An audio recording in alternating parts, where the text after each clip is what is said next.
Доброе утречко, друзья. Надеюсь, у вас оно было таким же спокойным, как у меня, наконец-то. Сегодня никто не приезжал в 4 утра на дребезжащих шестерках. Вот. Тихо, спокойно. Я выспался, вообще красота. Даже жабы и то не квакали. Сегодня у меня дневка планируется. Зарядим пауэрбанки, может что-то поснимаем, вот, спокойно, не спеша позавтракаем, вдумчиво поразминаем тело, в общем, займемся всякими полезными вещами, царапины там йодом позамазываем, вот. Плохо, конечно, опять, что нету интернета, но уже как есть. Ладно, давайте посмотрим, что там на улице у нас творится. Что там по времени? 5:33. Видите, все равно я рано просыпаюсь, но это хорошо, я чувствую себя абсолютно отдохнувшим.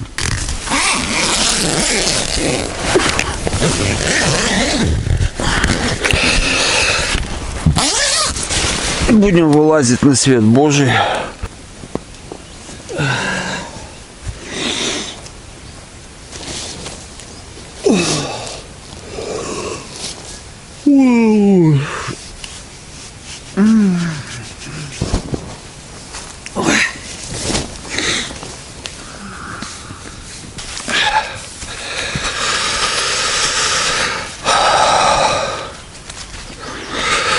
Тихая, спокойная река Десна, красота. О, и восход солнца как раз. Класс. Красиво. Ну что, будем потихоньку туда-сюда просыпаться, пить утренний чай, раскочегаривать мою щепочницу. Вот, утренний туалет. Бреюсь я тут через день. Сегодня не буду бриться, а завтра с утра уже побреюсь, чтобы по реке идти чистым, ухоженным, чтобы река меня видела нормальным, а не каким-то заморашкой. Сейчас вам покажу солнечные панели свои, которые я взял с собой. Их у меня 2 штуки. Вот они лежат. Слева лежит маленькая панель. Вот я точно не помню. Надо в интернет залазить, а тут его нету. По-моему, она в районе 40 ватт. Что-то такое. Или 37 ватт. Фирма All Powers. Это обе панели заказаны с AliExpress. И справа лежит большая панель. Вот насколько я помню, она на 85 ватт. Я их взял 2 штуки. И потом я, наверное, приеду в Киев, сделаю подробный обзор на них. Просто сейчас хочу сказать, что там есть новые модели. Ну вот, в чем отличие. Здесь в контроллере идет один выход USB, и второй выход идет такой штыревой. И в комплекте идут переходники на ноутбук. И я проверял, то есть эта панель заряжает через этот переходник ноутбук, что мне очень важно. А здесь солнечный контроллер, он находится в глубине. Здесь просто 2 выхода USB. Но я уже пробовал, маленькая панель заряжает 2 девайса через 2 устройства USB только при ярком солнце. Если солнце начинает садиться за тучки, то начинает заряжаться только один девайс, поэтому лучше не рисковать и ставить что-то одно. Сейчас у меня заряжаются 2 пауэрбанка одновременно. На маленькой солнечной панели маленький пауэрбанк, и на большой солнечной панели большой пауэрбанк. Но солнца еще нет, но тем не менее зарядка идет. Сначала кидаем совсем мелкие дрова. Вот такие. По-моему, они будут с трудом разгораться, потому что чувствую, что чуть-чуть за ночь они отсырели. Ну ничего. Кинем сюда пару кусков бумаги. Сейчас найдем меленьких. Я вчера вот таких нарезал, наломал. В крайнем случае Есть сухой спирт, которым удобно легко разжечь.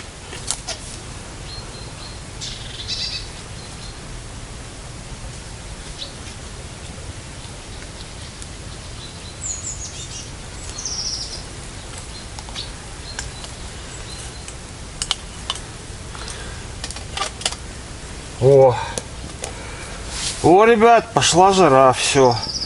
Включил вентилятор. Теперь можно ставить чай.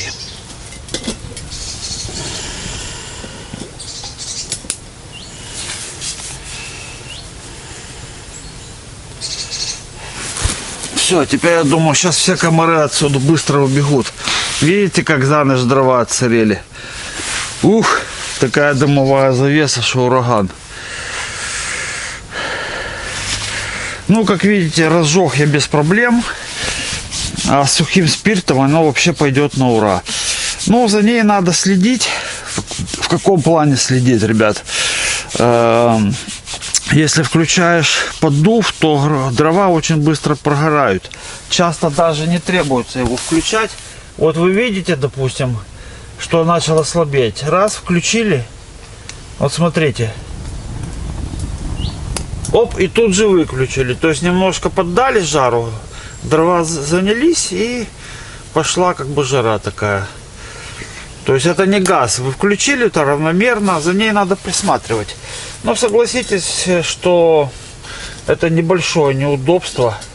Допустим, если идти без газа по сравнению с розжигом костра и поиском дров больших на костер, то щепок можно наломать каких хочешь, даже ивняка сухого. Это и есть сухой ивняк, он обычно сырой. Ну, вот 5-й день я на ней готовлю, и особо, знаете, дискомфорта никакого я не ощущаю абсолютно. Вот я включил поддув, вот достаточно, раз, и выключил, буквально на несколько секунд, не надо больше. И дальше дрова спокойно горят, надо единственное, вот я пошел наломал этих щепок, это вообще не проблема. Любой маленькой пилкой можно сделать. Вот что нравится в этой печке, что, допустим, вот в таких походах можно не экономить. В принципе, на одной банке газа, ну, можно идти в туристическом варианте пару недель, это 100%. Но это без варок борщей таких основательных, знаете, там получасовых. То есть это ты закипятил воду на кашу, быстрого приготовления чай и все. Если же вы не хотите экономить, хотите вдоволь пить чай или что-то поварить, ну, уже одной банки газа будет мало. В принципе, можно взять 2. То есть и тот вариант хороший, и тот вариант хороший. Но у меня эта печка особо не использовалась, и я планировал, ну, вот идти в этот свой проект от границы до столицы до месяца. Ну, я смотрю, что я иду пока быстрее. Может быть, я дойду за, не знаю, недели 3 плюс-минус, да. Там, или 2,5, не знаю. Я пока не хочу ничего загадывать. Может, дальше по протокам пойдем. Так, ребят, я включу, потому что, видите, она потухла.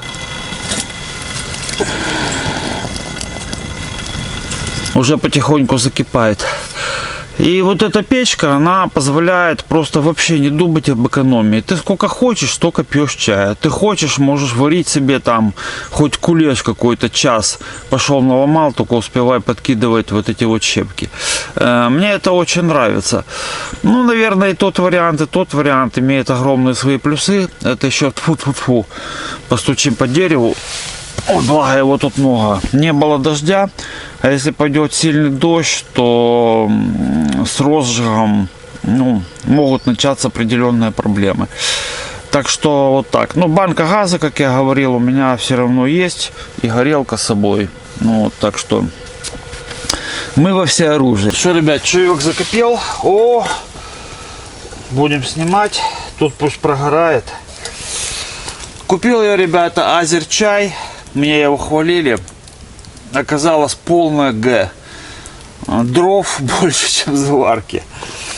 Ну, использовать надо, но не вкуса такое.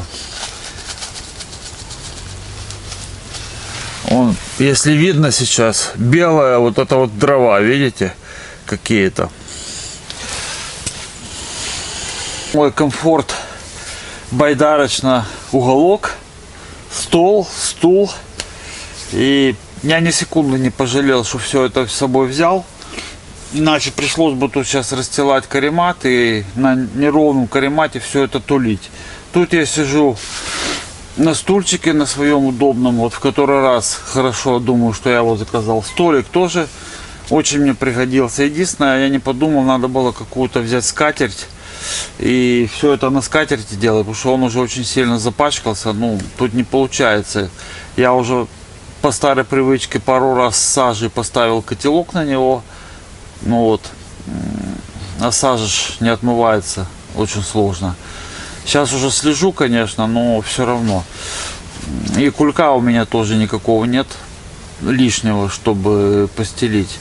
Надо было такую купить твердую какую-то скатерку и ее использовать. Ну ничего, я приду постираю и в следующий поход уже возьму, наверное, скатерть. Посмотрим, как заварился ли наш чай. Ребят, я в этом походе использую титановую посуду с Алиэкспресс. Я приеду, сделаю на нее обзор подробный. У меня все титановое. Титановая кружечка. 2 титановых. Вот эта маленькая для чая титановая. И еще есть чуть побольше для еды. То есть хватает ли мне этого? Это хватает выше крыши, если не варить такие серьезные борщи и супы. Вот, уже рыбаки вышли. Если же варить супы, то надо какая-то, ну, раза в 1,5 посудина побольше. Но я пришел к тому, ребят, что в этом походе я взял супы сухие быстрого приготовления и просто добавляю в них мясо, курицу собственной засушки. И так получается намного выгоднее, быстрее и менее трудозатратнее, нежели варить, допустим, настоящий борщ со всеми его ингредиентами плюс-минус. Но мне просто так удобнее, знаете, я поэтому так делаю, конечно, вот так. И титановая ложка-вилка, кстати. Вот она. То есть на первый взгляд она маленькая, но на самом деле она достаточно ухватистая и неплохая. Вот такой комплект у меня титановой посуды. Сегодня у нас будет чай с медом. Вот одна из тяжелых вещей, которая у меня с собой. Это мед в стеклянной банке. Уже половины его нет. Я думаю, что за сегодня-завтра я его добью в чай. И будет уже полегче. У меня практически закончилась вода. И вот дело дошло до вот этого фильтра Miniwell. Фильтр достаточно сейчас распространенный, известный. Я на него сделал отдельный обзор. Но сейчас дело не в обзоре, а дело в том, что я буду фильтровать деснянскую воду, чтобы сделать себе чай. Может быть, завтра все-таки где-то в Мезине будет село Мезин. Я там видел паромную переправу, у них должна быть чистая вода. А пока мне нужно хотя бы 1,5 литра, чтобы приготовить чай, попить и приготовить кушать. И вот теперь мне надо хотя бы 1,5 литра воды для чая, и чтобы доварить картошку, завтра сварить на завтрак рис. Можно, конечно, я раньше всегда брал без проблем деснянскую воду, но прошло время. Я думаю, что тоже ничего страшного не будет, если ее хорошо перекипятить. Но с фильтром это будет еще лучше и надежнее. Значит, для этого сейчас мы идем по простому пути. То есть достаем сам фильтр. И вот у нас заранее я набрал, я уже это предвидел, что воды не хватит. 1,5 литра деснянской воды. Открываем заранее канистру. Так, не забываем, куда мы только положили крышку. Так, ага. Вот, сразу кладем крышку и достаем сам фильтр. На фильтре есть направление, есть стрелочка. Water flow, то есть направление воды. Теперь мы откручиваем с бутылки крышку и накручиваем сюда фильтр. Вот в чем прелесть этого, ребята, фильтра. И направляем, и спокойно, не сильно, видите, не сильно давя. Почему не сильно давя? Чем медленнее струя, тем лучше фильтруется вода. Течет абсолютно чистая кристальная вода. То есть, если вы видите, я вот сейчас попробую поднять. То есть вот таким образом ее, по уверениям производителя, можно спокойно даже пить сырую такую. Вот. И спокойно выдавливаем себе 1,5 литра воды. Очень рекомендую этот фильтр. Ну, еще раз повторюсь, подробный обзор я уже сделаю тогда, когда приеду в Киев. Вот и подходит к концу моя дневочка. Завтра хочу отправиться в путь. Сегодня погромыхивало, даже чуть-чуть покапал дождик. Ну, на самом деле это не страшно. У меня даже как-то все вещи уже упаковались более-менее нормально. Сегодня я первый раз воспользовался фильтром Miniwell. Очень им доволен. Вода из него идет реально кристально чистая, по крайней мере на вид. И я уже начинаю думать, может где-то не набирать воду. Ну, хотя, чтобы сэкономить ресурс фильтра, можно где-то в селе, где увидишь дом рядышком, подойти и попросить воды. То есть, в общем, не есть проблема. Вот. Но эту воду надо дальше вести с собой. А можно пользоваться фильтром. Решение такое, неоднозначное. Но мне понравилось, если честно. Немножко обжег руку, видите, спасатель, мазь и лейкопластырь по привычке. Вот что значит, знаете, рефлекс. Схватился за раскаленную щепочницу, а мозг как бы проецирует. Ты берешь, допустим, когда на газу, берешь баллон с газом, ну и, понимаете, мышечная память, я схватился и так капитально обжег руки. Ну, вроде уже проходит, потому что я боялся, как мне завтра грести, но вроде уже так ничего. Что еще хочу сказать. Сегодня мне отдых практически испортили на 50% оводы и слепни. Я раньше с таким не сталкивался. Комары, то ладно, то дело такое. А вот оводы со слепнями, ребята, сегодня это настоящее бедствие. То есть я практически не мог даже покупаться, потому что как только вот я захожу в воду, вот голова вверху, вода идеальная, но сверху кружит или слепень, или овод и садится на голову. То есть ты ныряешь, он делает круг, они летают очень быстро и молниеносно, вот чем-то напоминают истребители. То есть они молниеносно садятся, кусают и улетают. И ты тупо не успеваешь, то есть он тебе не дает не покупаться. А самое страшное, это то, когда ты выходишь на берег, берешь полотенце, вытираешь лицо, а в это время тебя уже кусают 2 овода. Ребята, и кусают они очень больно и неприятно. И вы знаете, ну, я весь покусанный, и на какой-то момент я просто перестал ходить купаться, потому что, ну, удовольствие это ниже среднего. Я первый раз на Десне с таким сталкиваюсь. С чем это связать, я не знаю. Может быть, это какая-то сезонная миграция, знаете, или сезонная популяция в этом году такая огромная. Но на самом деле эти гады способны испортить. Это даже не комары, это, наверное, хуже. Но вот сейчас вечер, они куда-то пропали. Но днем от них реально никакого покоя не было. Я уже даже... Начали закрадываться мысли, может, ну его нафиг, собраться да пойти, потому что, ну, невозможно ж. Ты не можешь не покупаться нормально, не вытереться нормально. Но потом как-то оно стало меньше-меньше, я решил все-таки остаться. И уже, если все сложится с погодой, то пойти завтра утром.